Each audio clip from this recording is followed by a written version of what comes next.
que estoy diciendo es verdad. Como Google, que coges y vas bajando. Exactamente. Entonces, muy bien. Entonces, Javier, puedo decir y sé que el Señor le está usando como maestro de la palabra.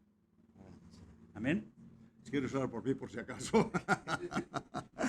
Padre, ponemos a Javier delante de ti, Señor, porque Amén, tú Señor sabes Dios. ya de su corazón que es un corazón que está dispuesto, oh Dios, a servirte y sobre todo, Señor, a proclamar aquello, Señor, que es de ti, Amén, Señor. Señor. Por eso en esta mañana, oh Dios, clamamos en el nombre de Jesús que tu Santo Espíritu esté sobre él, Señor, conduciéndole en todo aquello, Dios, que tú tienes en tu corazón para dar a tu iglesia. Amén. Padre, que sea esta herramienta capacitada y ungida de ti, Amén, Señor, Señor. para Aleluya. este ministerio, este propósito. En el Amén. nombre de Jesús lo Amén. encomendamos. Amén. Amén.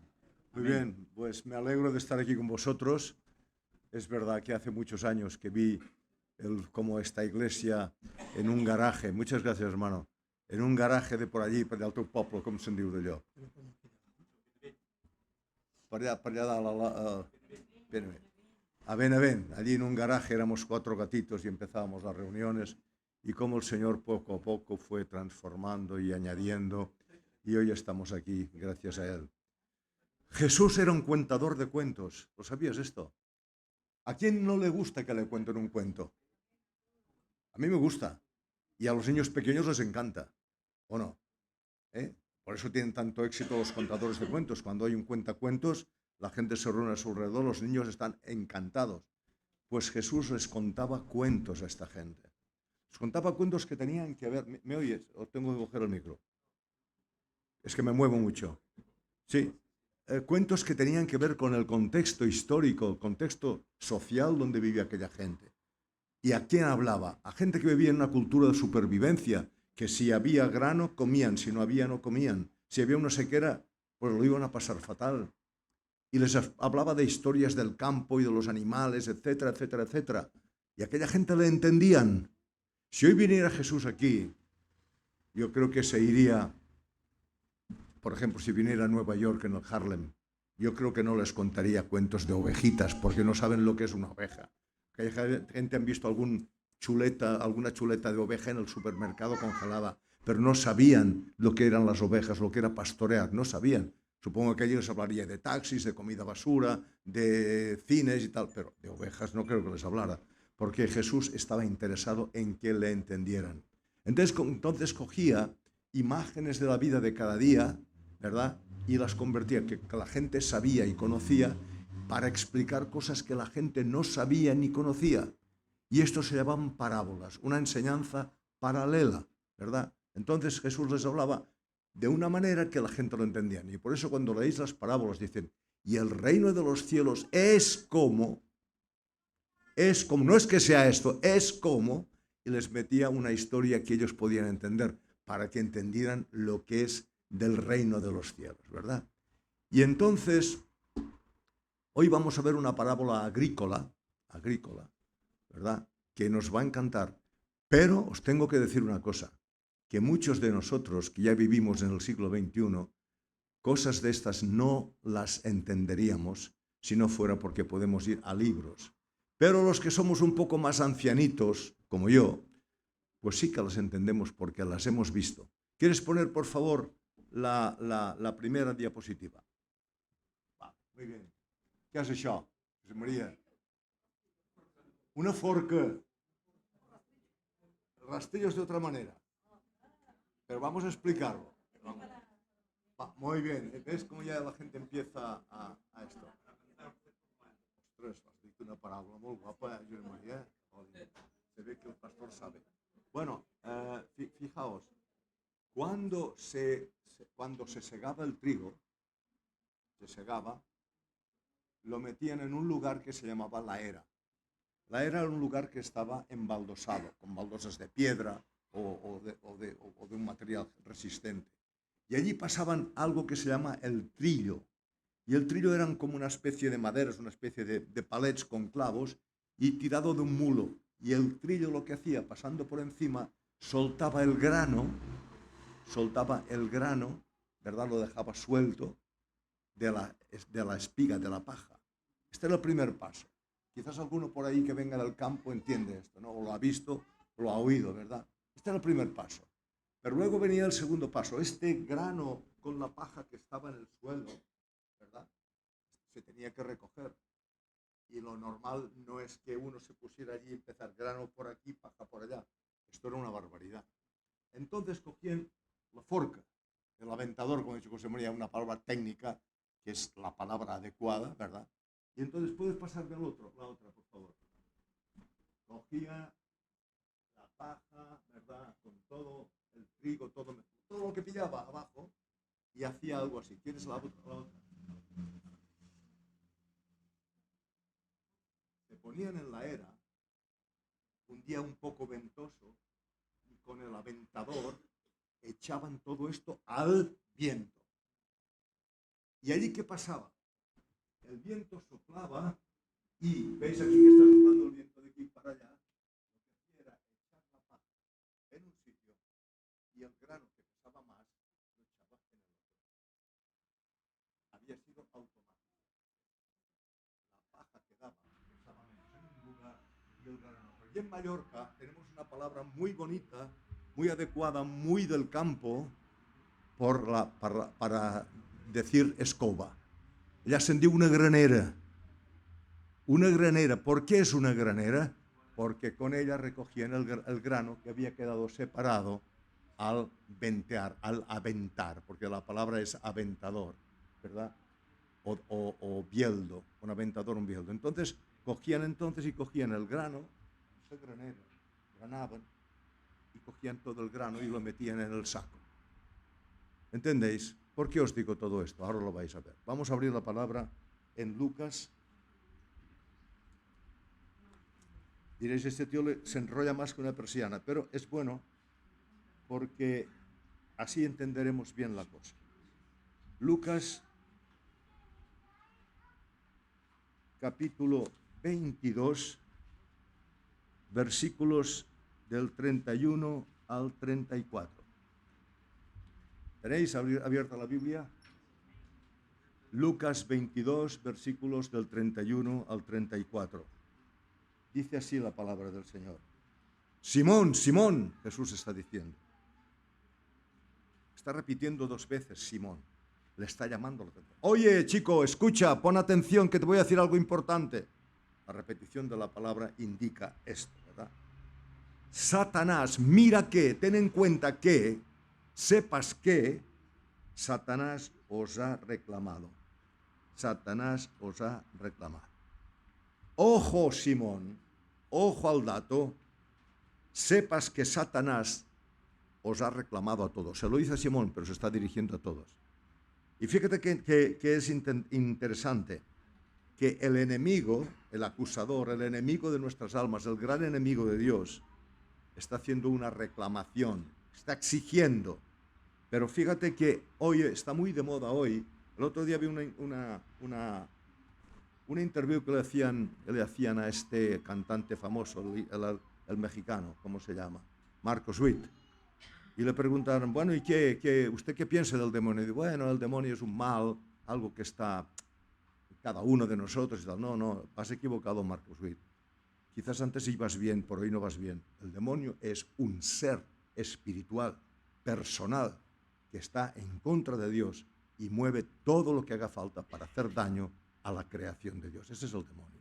Que después hay un mal general, sí. Y entonces hay un mal que lo llevo yo dentro y aporto al mal general también. Pero hay un elemento que es Satanás, el gran enemigo de Dios, que quiere matar, quiere robar y quiere destruir. Dice, Satanás, Pedro, es el ser más poderoso después de Dios.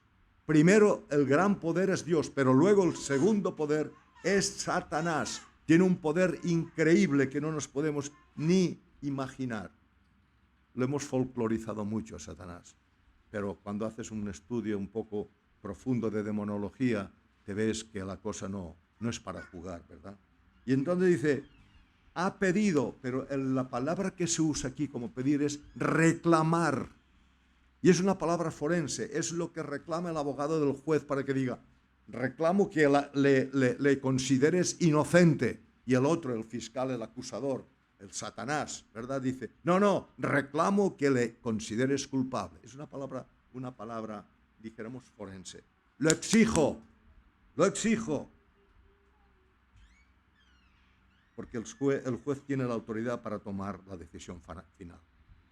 Uno expone todo por un lado, el otro expone todo por el otro lado, y el juez tiene que determinar a quién va a dar la razón. Exijo, va a exigir, está exigiendo a Dios que zarandear. ¿Qué quiere decir zarandear?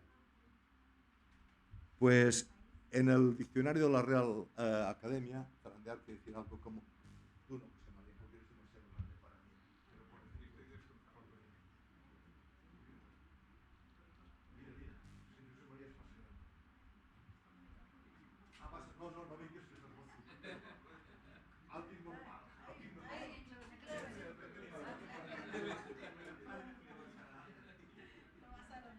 Zarandear sería hacer esto. Todos estamos de acuerdo con esto.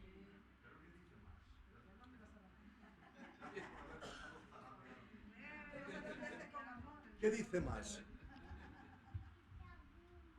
¡Ah! Nos da un dato. Nos da un dato importantísimo.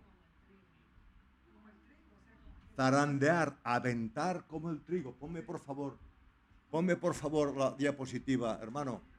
Deja que la gente busque el texto en sus Biblias, que es bueno, sano. Está hablando de esto. Me va a zarandear como el trigo. Quiere decir que me va a remover de una manera que me va a dejar totalmente desestabilizado, que no toco de pies en el suelo, y allí se está pasando algo importante mientras estoy en el aire, que estoy colgado, no sé dónde agarrarme, no sé dónde estoy, ya no sé qué pensar, no sé si estoy en el cielo o en la tierra, no sé nada. ¿No te ha ocurrido nunca a ti esto, hermano? Saber nada, hacerte 1000 preguntas del por qué y por qué y por qué, y no te vienen respuestas. ¿Te ha pasado o no? A mí me ha pasado muchas veces. Te va a zarandear como el trigo, vas a perder el mundo de vista, vas a perder el suelo, no sabes dónde agarrarte. Esto es lo que dice aquí. Esto es lo que dice aquí.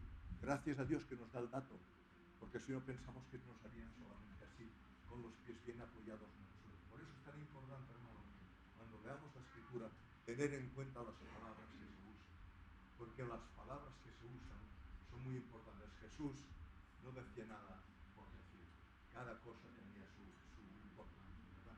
Entonces os va a zarandear como el trigo, como trigo. Dice, en una versión que he leído, dice, Satanás ha reclamado probaros como un campesino separa la paja de los granos de trigo. Una versión que está bien, ¿verdad? Como un campesino lo hace, ¿verdad?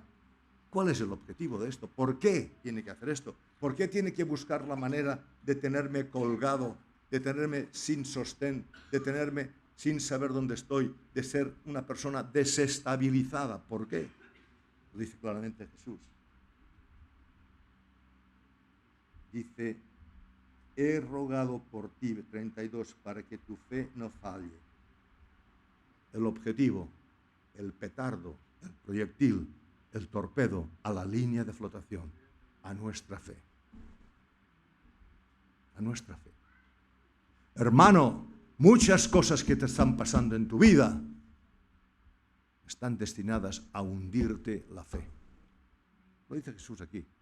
Yo sé que va a pedir esto, pero yo como sé lo que va a pasar, pido para que tu fe no falte. Que tu fe esté bien asentada. Porque la fe es el gran regalo de Dios, queridos hermanos. No os creáis a los fantasmas que están predicando la doctrina de la superfe. No os los creáis. La fe es un regalo que no puedo generar yo. Me viene dado por Dios. Y es más preciosa que el oro. Y es tan buena que yo puedo vivir gracias a la fe. No veo a Jesús, pero sé que está. No le vi crucificar, pero sé que le crucificaron. No le vi resucitar, pero sé que resucitó. Y yo he puesto mi confianza y mi fe en este hombre, en Jesucristo. Pero piensa que esto te ha venido dado por Dios. No te lo has fabricado tú. No te lo creas, ¿eh? No te lo pienses. No creas que tú puedes aportar a tu salvación nada. La fe es un regalo de parte de Dios. Entonces dice aquí, el objetivo de Satanás es desestabilizarte tocando tu fe. Porque si tocan tu fe, hermano, no sabes dónde agarrarte. No sabes dónde agarrarte. Si te hacen tantas ofertas, agárrate aquí, agárrate allá, pero si tu fe ha sido tocada, no sabes dónde agarrarte. Estás totalmente desestabilizado. Pero dice Jesús, dice, yo, Satanás reclama, yo pido al Padre. Satanás le reclama al Padre, en el griego reclamar, exige, y yo pido al Padre que tu fe no falte, porque va a ser probada. Va a ser probada, hermano. Mirad, la vida cristiana no es una vida fácil, hermanos. Esto, el que os ha dicho esto, si alguien lo ha dicho, es un fantasma. Lo digo con todas las letras. La vida cristiana es algo muy complicado, porque cuando recibimos a Cristo como nuestro Salvador y somos sacados del mundo y somos integrados en el cuerpo de Cristo, entonces las fuerzas del infierno se revuelven contra nosotros, porque ha perdido una persona de su equipo anterior y ahora nos quiere eliminar. Y pienso una cosa, querido hermano, y de eso estoy totalmente convencido. Si no fuera porque Dios nos protege y manda ángeles a nuestro alrededor, ya no estaríamos ninguno de nosotros aquí físicamente, porque el objetivo de Satanás es eliminarnos. No somos gente grata, somos gente que sabemos lo que había allí, hemos salido de allí y ahora contamos a los demás que pueden salir también de allí. Es su objetivo. El objetivo de Satanás es matar, es robar y es destruir. Pero entonces Pedro, que es un fenómeno, Pedro, dice, Señor, versículo 33, estoy dispuesto a ir contigo, tanto a la cárcel como a la muerte. Pedro, fenómeno. Él siempre tenía que dar el cante, ¿verdad? Yo haré esto. Pedro, que vais a ser probados por el gran enemigo. Pero Señor, yo soy capaz de hacer esto. Qué orgullo, qué soberbia. Yo no le diría quizás esto, ignorancia quizás, ¿no? Ignorancia, buena fe, pero no vale la buena fe en la vida cristiana. Lo que vale es estar agarrado al Señor. Pedro, ¿os va a pasar eso? No, Señor, yo vendré contigo donde sea hasta la muerte. Ya lo vimos cómo acabó. A cabo de poco negó a Jesús. Entró en una depresión de caballo tremenda. Dejó todo, dejó su ministerio.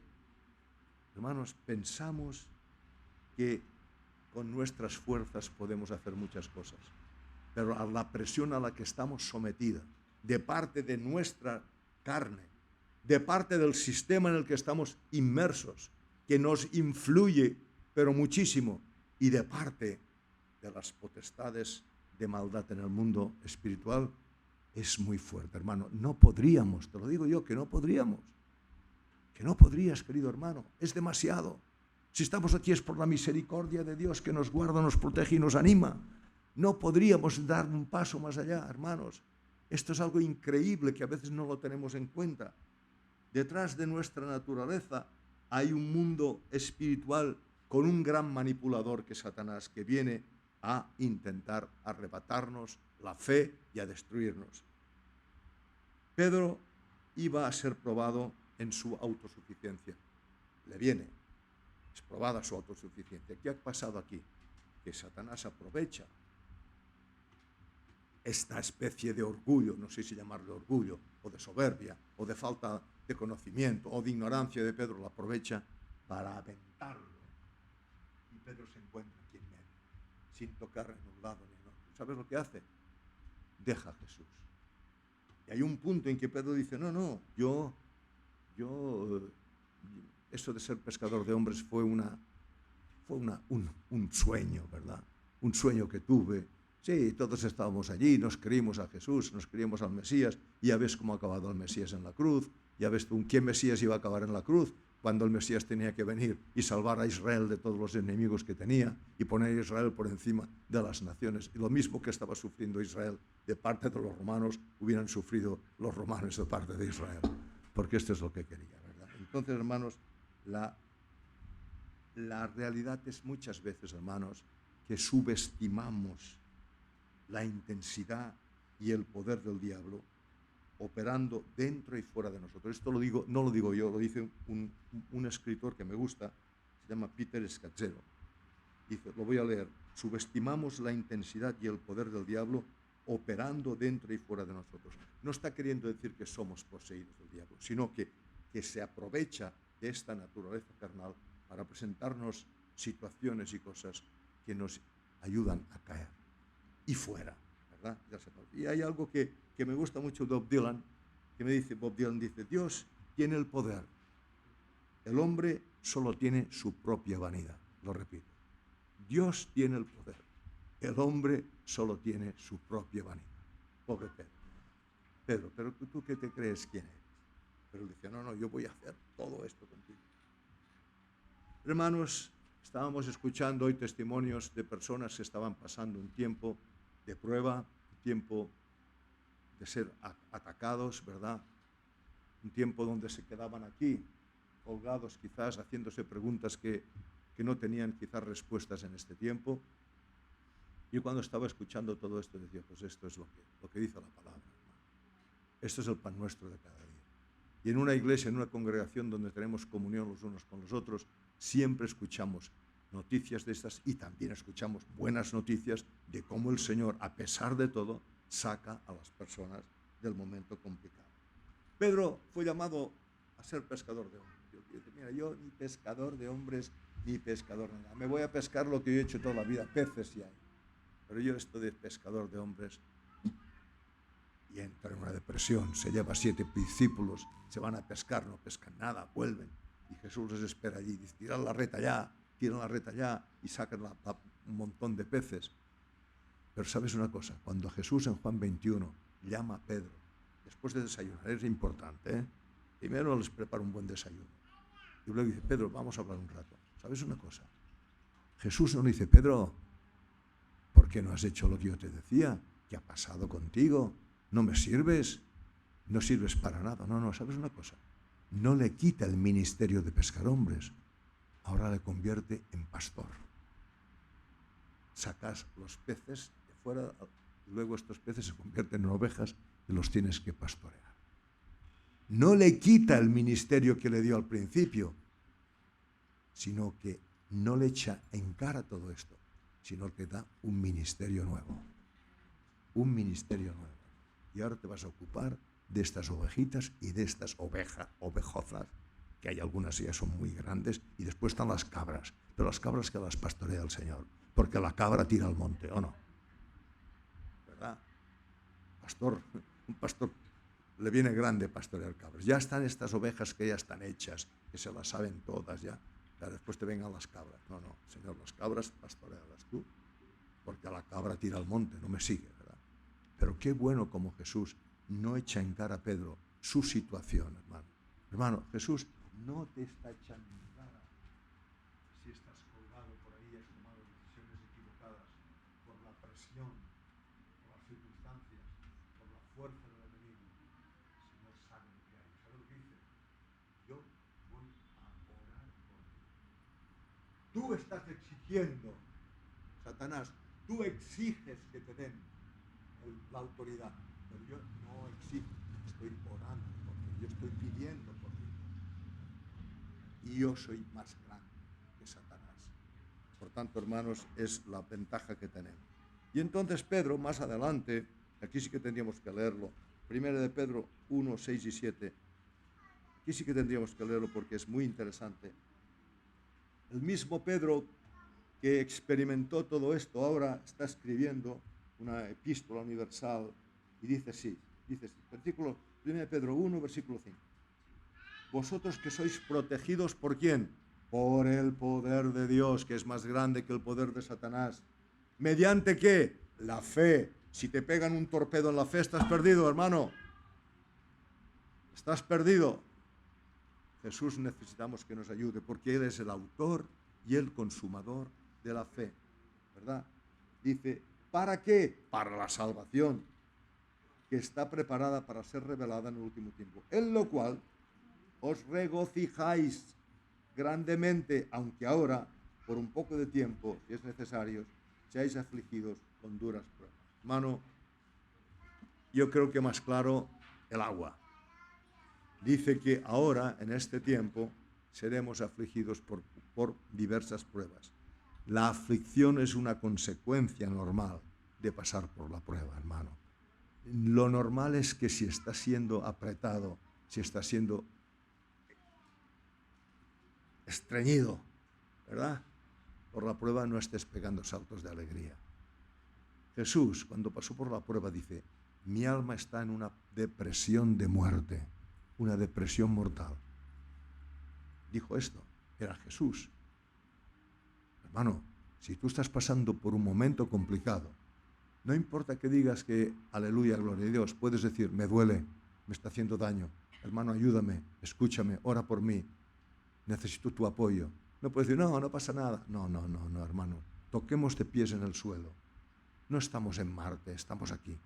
Y lo que está ocurriendo nos está muchas veces haciendo daño. Tienes derecho a decírselo a Dios, como decía José María hace un rato. Tienes derecho a descargar toda esta ansiedad que produce esta prueba que estás pasando. Tienes derecho, porque eres una persona y estás todavía aquí en esta tierra. No hace falta dar ninguna imagen de nada. Di lo que eres, di lo que sientes. Pero ten en cuenta que Jesús está pidiendo por ti. Y lo que pide Jesús por ti, Dios lo va a dar. Dios lo va a dar. Porque dice: mi Padre sabe de lo que tenéis necesidad antes que le pidáis. Y si es Cristo el que pide por ti. Y además hay una cosa, hermano. Ten presente una cosa. Quizás a veces no lo tenemos muy presente. Romanos 8, 26 al 28 y tal, así, dice así: que hay momentos en que no sabemos cómo pedir. Porque no vemos más allá de nuestra nariz. No sabemos ir a la derecha, ir a la izquierda, ir de frente, parar. No tenemos ni idea, nada, no sabemos. Pero el Espíritu Santo que mora en ti sabe cuál es la voluntad del Padre y está pidiendo acertadamente para aquellas cosas que realmente necesitas en este momento. Por eso tenemos que dar gracias en todo. Gracias por las oraciones contestadas y gracias por las oraciones no contestadas. Porque quizás pidamos cosas que no sean para nuestro bien. Pero el que está dentro de ti, este sí que sabe. Este sí que sabe. Porque sabe, escudriña nuestro corazón y sabe también la voluntad del Padre para nosotros. Por eso podemos estar tranquilos, hermanos. Podemos confiar. Dice Isaías 48, 10, no importa que lo miréis. Mira, te he refinado, pero no como la plata que he probado en el horno de la aflicción. En el horno de la aflicción. ¿Para qué? ¿Para qué la prueba? La prueba quiere decir, aquí el verbo indica que te están probando para saber que realmente estás a punto. Y después de la prueba se ve que estás a punto. Y tú, mira, hermano, no sé cuántos años llevas en la fe, pero estoy convencido, querido hermano, que has visto muchas pruebas de estas en tu vida y que cuando has salido de ellas y tienes la perspectiva, dices: gracias a Dios por ello. Un grado más de madurez espiritual que ha venido a través de la prueba. Pedro, que lo vas a pasar mal. No, Señor, yo no voy a pasarlo mal. Yo puedo salir de esta. No sale. Entonces, querido hermano, ¿qué es aquí? La cuestión. La palabra en Pedro, que es el mismo Pedro, dice: humillaos bajo la poderosa mano de Dios. Y la palabra humillaos viene de humus. ¿Y qué es humus? Humus es la tierra. Entonces dice: poneos a nivel de la tierra. Humillaos bajo la poderosa mano de Dios, porque Él os exaltará cuando quiera. Entonces, hermanos, ya os he dicho antes que la superfe, este creer en lo que yo creo, no sé si me explico, no es lo que Dios quiere. La fe que salva, la fe que viene de Dios, no la podemos generar nosotros. Es un regalo, algo que viene de fuera para nosotros. Nos presenta a Dios, a superfe, como un Aladino. ¿Os acordáis el cuento de Aladino vosotros? Aladino y la lámpara maravillosa, ¿os acordáis? ¿Lo habéis oído alguna vez? Sí, ¿eh? ¿Os acordáis? Había una lámpara, ¿verdad? Y entonces cuando Aladino le estaba pasando la mano por la lámpara, aparecía un genio. Dice: ¿qué quieres que te dé? Y Aladino le pedía cosas y se las daba. Manipulando la lámpara, el genio aparecía y entonces le pedían cosas y se las daba. Pues hermano, la superfe aprovecha una creencia que yo tengo, algo que yo me estoy convenciendo a mí mismo, para, de una forma u otra, manipular a Dios para que nos dé aquello que queremos. Pero esto no es la fe que viene de Dios. Es una fe generada por el hombre. Estás repitiendo cosas, repitiendo palabras, repitiendo versículos, creyendo que esto te llevará a tener fe. No, hermano, la fe te viene y luego confiesas lo que te ha venido, que es muy diferente. No confesar para que se cree la situación, sino confesar porque tú ya has creído y esto ha venido y ha acontecido. Entonces, hermanos, hay una palabra en Juan 5, no importa que la busquéis, que dice: tened la fe de Dios. No tened fe en Dios, en el griego está clarísimo. Tened la fe de Dios, la fe que viene de Dios. ¿Cómo podéis vosotros creer si os estáis haciendo la pelota unos a otros? No dice la haciendo la pelota, esto lo digo yo, pero más o menos quiere decir, os estáis animando de una forma u otra, poniéndoos unos por encima de los otros. No. Hermanos, la fe es algo de lo que no nos podemos gloriar. La fe es un regalo. Lo único que podemos decir es gracias por el regalo. Nada más. Nada más. Y la fe, el que te trae la fe, hay un mensajero, cartero, uno de estos que van por ahí repartiendo cosas de Amazon. Llega ya. Bueno, pues este cartero, este repartidor, se llama la palabra de Dios. Si quieres tener fe, hermano, si quieres que tu fe aumente, lee la palabra de Dios en oración. Y entonces la palabra de Dios te trae la fe.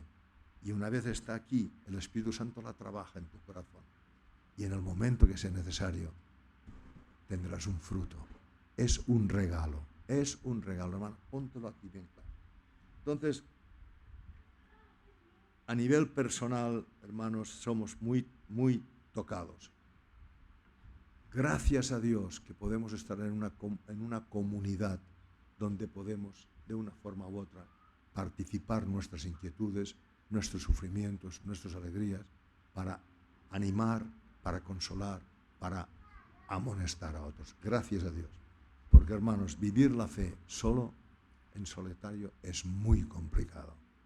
Con alguien de la calle tú le puedes hablar del tiempo, le puedes hablar del fútbol, de lo que tú quieras.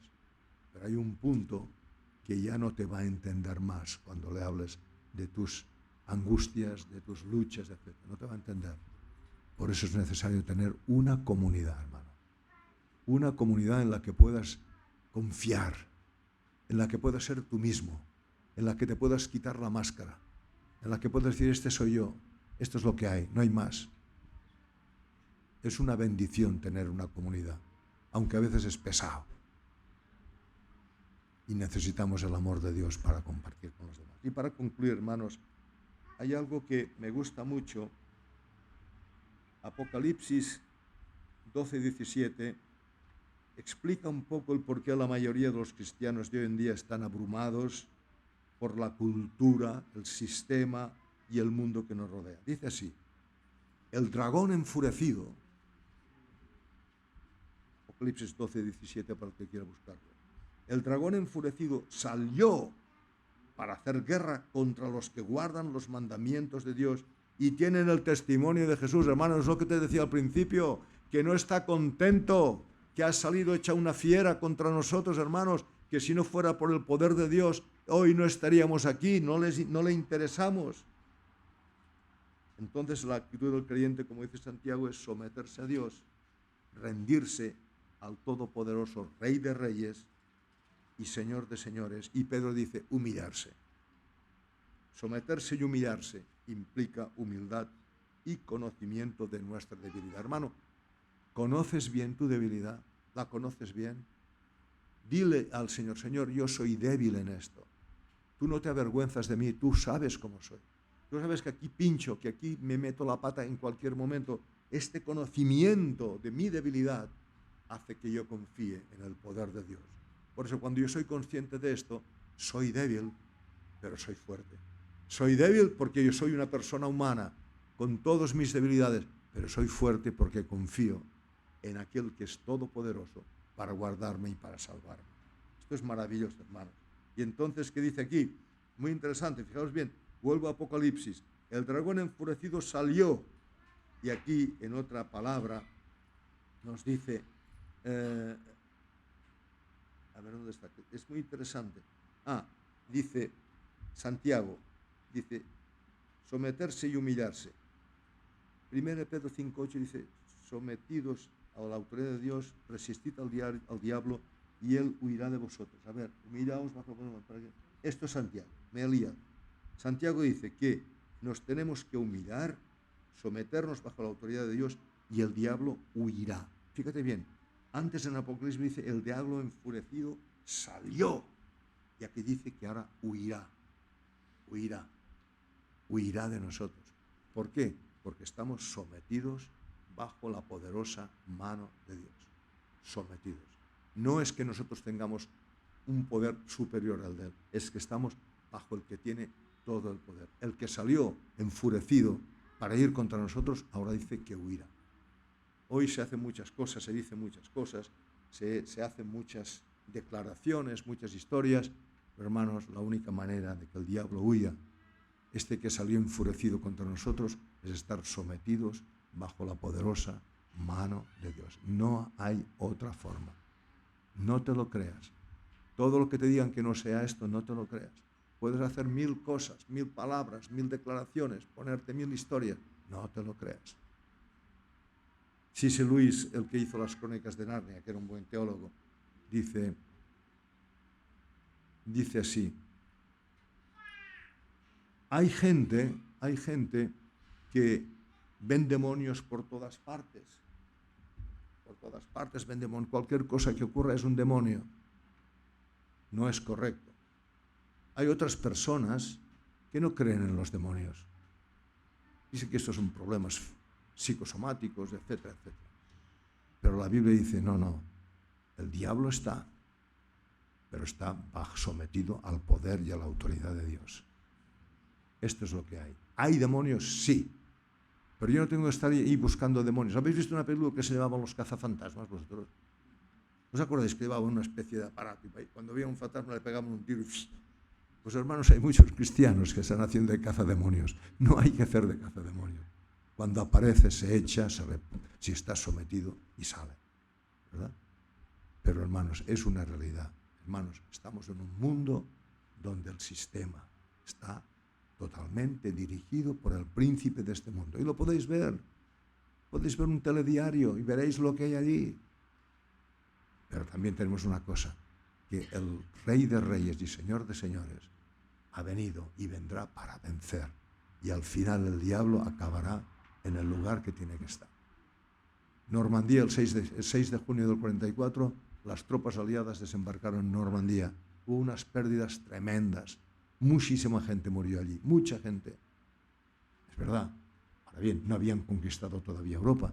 Habían empezado. Después de un año llegaron a Berlín, los aliados y los rusos. Allí se rindió el poder nazi. Pero duró un año, hermano. Cristo ya ha venido. Cristo está en tu vida si lo has recibido. Y estamos viviendo todo este sí, pero todavía no. Pero ¿cuándo se acabará todo esto? Cuando Él venga en poder y gloria, en su segunda venida, como decía el hermano, cuando me tendré que presentar delante de Él. Si no tienes a Cristo en tu corazón todavía, pues mira, yo te aconsejaría que lo hicieras. Es lo mejor que me ha pasado en mi vida. Si no lo tienes, es cuestión de decir, Señor, yo aquí estoy, como soy. Tú sabes cómo soy. Te he ofendido muchas veces, he hecho muchas cosas que tú no querías, pero yo te quiero pedir perdón. Y quiero confiar en que Jesucristo vino primero para morir por mí. Después ya vendrá como vencedor. Pero hoy por hoy quiero a este Jesús en mi vida. Que el Señor te bendiga, querido hermano. Que os vaya muy bien, que tengáis un buen tiempo y que os llueva mucho. Porque olot sin lluvia no acaba de ser olot. El Señor os guarde.